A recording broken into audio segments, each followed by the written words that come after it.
Welcome to Tenor Tech, where I solve the problems you didn't even know you had. You start by securing your account and understanding the rules. Do this first. Verify your identity, enable two-factor authentication, and make sure Dream11 has permission to access location when you use it. Once done, read the app's terms so you know what is allowed. This prevents bans. Make sure to avoid any method intended to spoof or misrepresent your location. Instead, prepare legitimate documentation or device settings for support requests or approved testing. You should continue by using only approved paths, adjust in-app settings, and troubleshoot with Dream11 support if location seems wrong.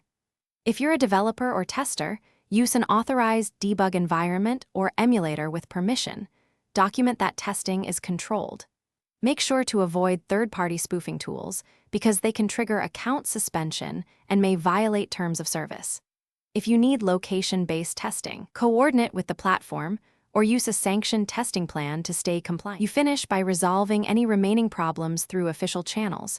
Open a support ticket, attach screenshots, and list your device model and permissions.